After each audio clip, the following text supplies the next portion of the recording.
Hello दोस्तों, Umakant Yadav sir GS classes की online web portal पे आपका बहुत बहुत स्वागत है। आज के सेशन में हम लोग बात करेंगे धार्मिक स्वतंत्रता के अधिकार में। जो आर्टिकल 25 था उसको हमने देखा, एक चीज 25 में छूट गई थी, थोड़ा उसको नोट करेंगे आप। आर्टिकल 25 क्लास 3 के तहत जो हमने लिखवाया था कि सिखों को कृपाण धारण करने की स्वतंत्रता है, उसी में एक चीज छूट गई थी, इसको भी नोट कर लीजिएगा कि जैन धर्म में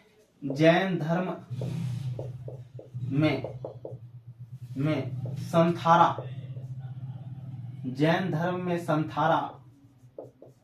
संथारा या इसी को बोलते हैं संलेखन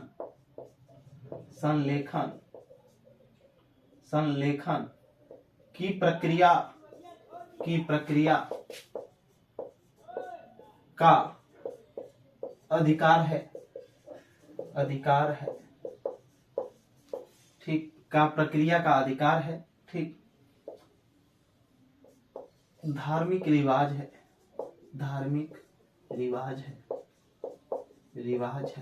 यह। ध्यान दीजिएगा, आर्टिकल 25 किसी भी धर्म को उसके अंतःकरण की मानने की, मतलब ईश्वरवादी अनिश्वरवादी होने की,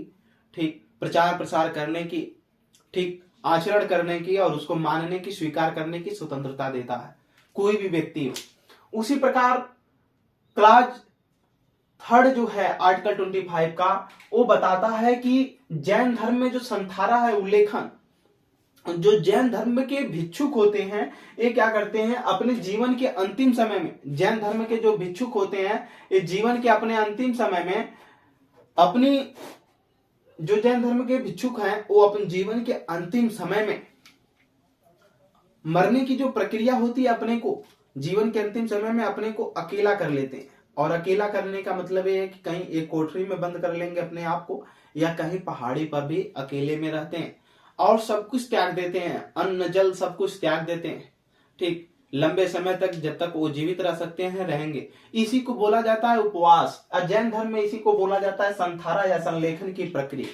ठीक। इस पे कई बार रोक भी लगाया गया, लेकिन रोक इसलिए नहीं हो सकता क्योंकि यह धार्मिक रिवाज है और प्रत्येक व्यक्ति को उसके धार्मिक मानने की क्या है, उसको स्वतंत्रता है,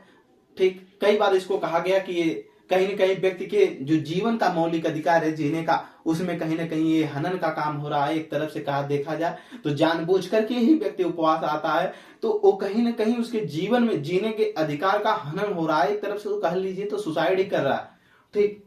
तो ऐसी प्रक्रिया को रोकने का प्रयास किया गया, लेकिन धार्मिक रिवाज होने के कारण यह प्रक्रिया का अधिकार इसी 3 के तहत ही मिलता है, जैसे सिखों को कृपाण धारण करने का अधिकार मिलता है, ठीक। आज के सेशन में हम लोग आर्टिकल 26 पढ़ेंगे, अनुच्छेद 26 पढ़ेंगे। क्या? अनुच्छेद 26 देखेंगे। भारतीय संविधान में जो अनुच्छेद 26 दिया गया है क्या है, ठीक। अनुच्छेद 26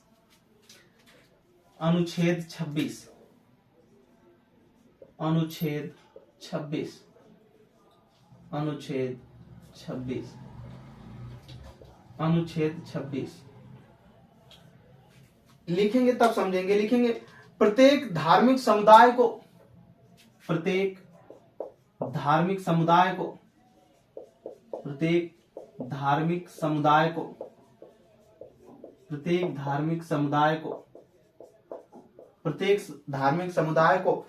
धार्मिक मामलों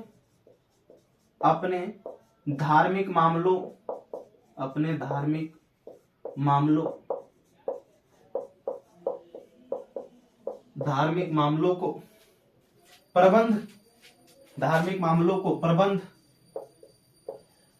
प्रबंधन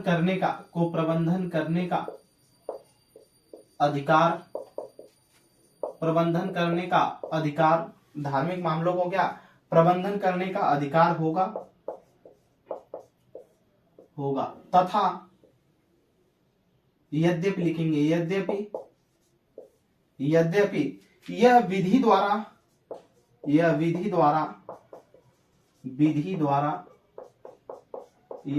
द्वारा निर्धारित सीमाओं निर्धारित सीमाओं के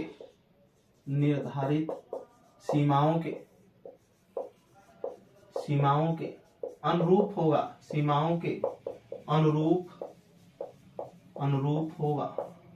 अनुरूप होगा,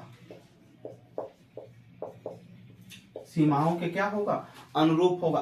कहा गया प्रत्येक धार्मिक समुदाय को अपने धार्मिक मामलों के प्रबंधन करने का, ठीक, उसको बनाने का, सजाने का, कि कैसे क्या होगा, कहां कैसे जुलूस निकलेगा, प्रत्येक धर्म को यह उसका क्या है, अधिकार होगा, उसको स्वतंत्रता दी गई है। लेकिन यद्यपि यह विधि द्वारा, कहा गया है विधि के द्वारा जो कानून है उसकी निर्धारित सीमाओं के अनुरूप होना चाहिए, ठीक, यानी जो विधि है, कानून है, उसी के अनुरूप होना चाहिए, कानून के खिलाफ नहीं होना चाहिए। ऐसा नहीं है कि वो कानून को भंग करता हो, लोक व्यवस्था को भंग करता हो, सार्वजनिक जो स्वास्थ्य है उसको कहीं ना कहीं डिस्टर्ब करता हो, उसके सीमाओं से परे हो, ठीक, आपका जुलूस ऐसा अगर करता है, या कहीं कहीं आपके धर्म में कहीं कदाचार ना हो, ठीक, सदाचार की नीतियों के अनुरूप हो, ठीक, अगर ऐसा होता है, उल्टा साबित होता है, कदाचार होता है, उसमें नैतिकता के खिलाफ है, तो ऐसे समय में विधि के द्वारा जो निर्धारित सीमा अगर उसके अनुरूप नहीं है, तो आपको, आपके अधिकार को क्या किया जा सकता है, रोका जा सकता है, इससे वंचित किया जा सकता है। लिखेंगे लेकिन इसमें राज्य का कोई हस्तक्षेप नहीं होगा, पैराग्राफ चेंज करके ही लिखेंगे, लेकिन इसमें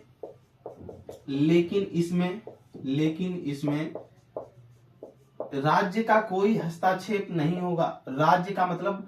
पूरे भारत, ठीक, राज्य का कोई हस्तक्षेप नहीं होगा। संविधान में हमने शुरू में ही बताया था, राज्य शब्द जहां आएगा उसका मतलब संपूर्ण भारत, लेकिन इसमें राज्य का कोई हस्तक्षेप नहीं होगा, कोई हस्तक्षेप नहीं होगा। हमारा संविधान अधिकार तो देता है आपको अपने धर्म की मान्यता हेतु, आप अपने धर्म को उसको जैसे चाहिए वैसे उसका प्रबंधन करिए, उसका प्रबंध करिए, उसको मनाइए, हर चीज करिए, लेकिन कहीं दूसरे की, यानी सार्वजनिक जो हित है, सार्वजनिक लोग हैं, सार्वजनिक जो लोग हैं उनको कहीं न कहीं से नुकसान ना हो, ठीक, सार्वजनिक स्वास्थ्य पे इसका कोई प्रभाव ना पड़े, लोक व्यवस्था कानून की सीमा भंग ना हो, सदाचार की नीति हो, कदाचार की नीतियां ना हो, दूसरे धर्म को कोई नुकसान ना हो, इसके अंदर रह करके, यानी विधि द्वारा जो निर्धारित कानून की जो सीमाएं हैं उसके अंतर्गत रह करके आप अपनी मर्यादा के, वो कहते हैं ना, आप अपनी मर्यादा में रहो, नहीं तो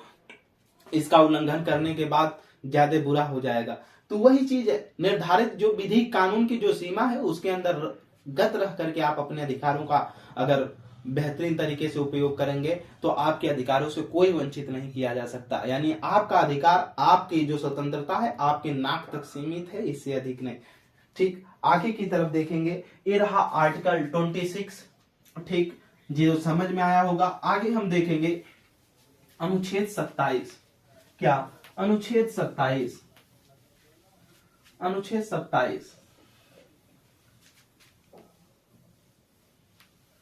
कहीं कोई दिक्कत परेशानी होती है, जो चीजें नहीं समझ में आती हैं कमेंट सेक्शन में आप बताएं, ठीक। चलिए अनुच्छेद 27 लिखेंगे, अनुच्छेद 27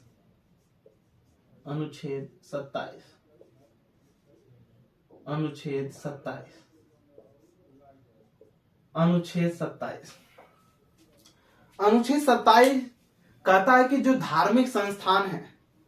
इनसे किसी भी प्रकार का टैक्स नहीं लिया जाएगा, ठीक। चलिए लिखा जाएगा, लिखेंगे राज्य ऐसा कोई कर नहीं लगाएगा, लिखेंगे राज्य कोई ऐसा कर नहीं लगाएगा, राज्य कोई ऐसा कर नहीं लगाएगा, ऐसा कर नहीं लगाएगा,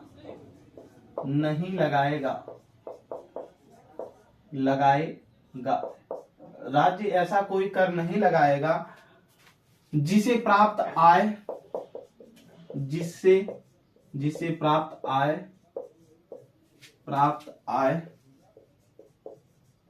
प्राप्त आय किसी धर्म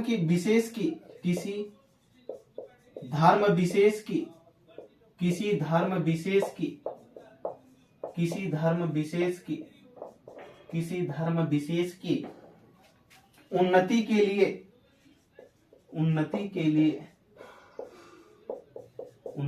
लिए उन्नति के लिए व्यय की जाती है, व्यय की जाती है, व्यय की जाती है। ठीक, ध्यान दीजिएगा इसके कहने का मतलब क्या है। राज्य कोई ऐसा कर नहीं लगाएगा, राज्य जो है ऐसा कोई टैक्स नहीं लगाएगा जिसे प्राप्त आय, ठीक, जिसे जो आय इकट्ठा हो रही है, आय राजस्व जो इकट्ठा, मतलब यहाँ राजस्व कहना ठीक नहीं होगा, धर्म की बात है। राज्य कोई ऐसा कर नहीं लगाएगा जिसे प्राप्त आय, प्राप्त आय जो पैसा आ रहा है किसी धर्म विशेष की उन्नति के लिए, यहाँ लिखा गया उस भाई मंदिर में पैसा क्यों चढ़ाते, उसकी विशेष की क्या उन्नति हो, उस मंदिर का क्या हो सके, विकास हो सके, यही ना। भगवान को आप पैसा क्यों देते हैं, भगवान के पास तो खुद पैसा हम इसलिए देते हैं कि उसका उन्नति हो सके, उस धर्म में जो भी आवश्यकताएं हैं उसको पूरा किया जा सके, उस धर्म का और भी क्या हो, आगे उन्नति हो, बढ़े, आगे धर्म बढ़े, ठीक, उसका विकास हो सके। इसी के व्यय के लिए इसी के व्यय के लिए जो राशि व्यय की जाती है उन्नति के लिए, ठीक, उसी पे कह रहा है कि राज्य इस पर कोई टैक्स नहीं लगाएगा। जो पैसा मंदिर में चढ़ावा के रूप में जा रहा है, जो मंदिर में दान दिया गया है, राज्य उस पर किसी भी प्रकार का टैक्स नहीं लगाएगा। यानी जो धार्मिक आय होगी वो क्या होती है, टैक्स फ्री होती है मंदिरों का जो पैसा है। ठीक, भारत में जो सबसे महंगे जैसे तिरुपति बालाजी, शिरडी के साईं बाबा, ठीक, इसके बाद जगन्नाथपुरी मंदिर, बाबा विश्वनाथ मंदिर, सोमनाथ मंदिर, ये सब भारत के ऐसे ऐसे धनी मंदिर हैं कि अगर कोई एक मंदिर अपनी 1/3 संपत्ति दे दे तो शायद भारत का जो विदेशों में ऋण है खत्म हो जाएगा। ठीक, लेकिन सरकार इसको छीन नहीं सकती। आगे अनुच्छेद 28 देखेंगे, आगे अनुच्छेद 28, अनुच्छेद 28,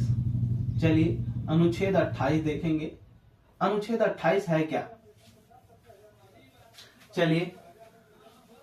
अनुच्छेद 28 लिखेंगे। राज्य की शिक्षा संस्था में 28, राज्य की शिक्षा संस्था में,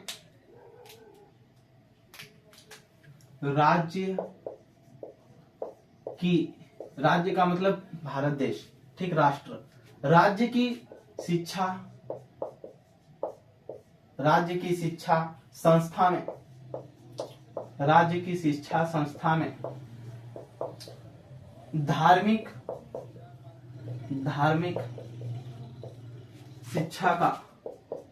शिक्षा का निषेध करता है, का निषेध करता है, का निषेध करता है, का निषेध करता है। अनुच्छेद 28 यह कहता है भले धार्मिक स्वतंत्रता का अधिकार है, लेकिन जो भारत है, राज्य है, इसकी किसी भी शिक्षा संस्था में धार्मिक शिक्षा क्या की जाएगी, नहीं प्रदान की जाएगी। किसी भी धर्म विशेष की शिक्षा किसी भी संस्थान में नहीं प्रदान की जाएगी। किसमें नहीं प्रदान की जाएगी, राज्य द्वारा जो वित्त पोषित होंगे, लिखेंगे राज्य द्वारा वित्त पोषित। अगर कोई विद्यालय राज्य द्वारा वित्त पोषित है, द्वारा वित्त पोषित, ठीक, वित्त पोषित है, कितना, 100%। अगर 100% पूरा सरकारी स्कूल है तो उसमें नो, ठीक, धार्मिक शिक्षा नहीं प्रदान की जाएगी। फिर दूसरा, राज्य द्वारा आर्थिक सहायता प्राप्त, राज्य द्वारा आर्थिक सहायता प्राप्त, राज्य द्वारा आर्थिक सहायता प्राप्त, आर्थिक सहायता प्राप्त, आर्थिक सहायता प्राप्त, ठीक, इसमें एस, राज्य द्वारा जो आर्थिक सहायता प्राप्त स्कूल होंगे, ठीक, कुछ मामले में बस इन राज्य द्वारा का मतलब कुछ राज्य इसमें पैसा देता है, बाकी वो क्या है, बाकी पैसा वो खुद से लगाते हैं, इसी को मैनेजमेंट बोलते हैं। ठीक, इसमें राज्य द्वारा आर्थिक जो सहायता प्राप्त है इसी को एस इसमें, लेकिन उसको ग्रहण करने के लिए बाध्य नहीं किया जाएगा। इसमें धार्मिक शिक्षा दी जाएगी लेकिन ग्रहण के लिए बाध्य नहीं किया जाएगा, ग्रहण करने हेतु बाध्य नहीं किया जाएगा, बाध्य नहीं किया जाएगा, नहीं किया जाएगा, किया जाएगा। ठीक, राज्य द्वारा जो आर्थिक सहायता प्राप्त स्कूल है, ठीक, वो उसमें दी जाएगी शिक्षा धार्मिक, लेकिन ग्रहण करने के लिए बाध्य नहीं किया जाएगा किसी स्टूडेंट को। आगे देखेंगे तीसरा पॉइंट क्या आता है इसमें, राज्य द्वारा मान्यता प्राप्त, राज्य द्वारा मान्यता प्राप्त, ठीक, राज्य द्वारा जो मान्यता प्राप्त स्कूल है, ठीक, इसमें दी जाएगी एस, ठीक, राज्य द्वारा जो मान्यता प्राप्त है, यानी राष्ट्र भारत लिखते हैं ना, भारत सरकार फला इंटर कॉलेज भारत सरकार द्वारा मान्यता प्राप्त, इसमें वो प्राइवेट ही होते हैं, बस उनको मान्यता मिली है, इसमें राज्य कुछ देता नहीं है, इसमें राज्य कुछ नहीं देता, राज्य यानी गवर्नमेंट कुछ नहीं देती, राज्य नहीं कुछ देता, ठीक, राज्य कुछ नहीं देता, ठीक, तो इसलिए इसमें दी जा सकती है शिक्षा, धार्मिक शिक्षा दी जा सकती है। एक तरफ से कह लीजिए इंटर कॉलेज है, प्राइवेट है, बस भारत सरकार द्वारा मान्यता प्राप्त है, तो इसमें दी जा सकती है, ठीक। आगे की तरफ लिखेंगे चौथा जो आता है अन्य, ठीक, अन्य का मतलब जैसे कोचिंग संस्थान है, कोचिंग संस्थान है, इसमें कोचिंग संस्थान में जो है एस धार्मिक शिक्षा इसमें दी जाएगी, ठीक, धार्मिक शिक्षा दी जा सकती है, और ग्रहण करने के लिए क्या किया जा सकता है, बाध्य भी किया जा सकता है, लिखेंगे ग्रहण करने हेतु बाध्य भी किया जा सकता है, बाध्य भी किया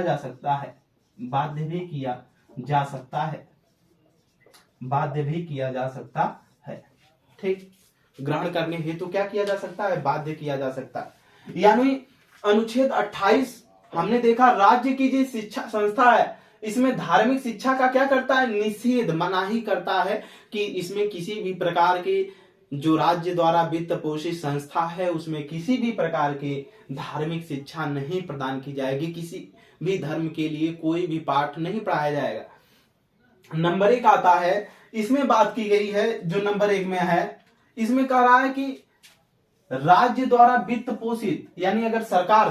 के द्वारा 100% वित्त पोषित है तो उसमें नो, धार्मिक शिक्षा किसी भी प्रकार से नहीं दी जाएगी। दूसरा, राज्य द्वारा आर्थिक सहायता प्राप्त, जिसमें राज्य कुछ आर्थिक सहायता प्रदान कर रहा हो, ठीक, उसमें यह दी जा सकती है, लेकिन ग्रहण करने के लिए बाध्य नहीं किया जा सकता। मैनेजमेंट वाला स्कूल यही है, ठीक, राज्य द्वारा आर्थिक सहायता प्राप्त, इसी को मैनेजमेंट स्कूल बोलते हैं, उसमें धार्मिक शिक्षा दी जा सकती है, लेकिन ग्रहण करने के लिए किसी को बाध्य नहीं किया जा सकता।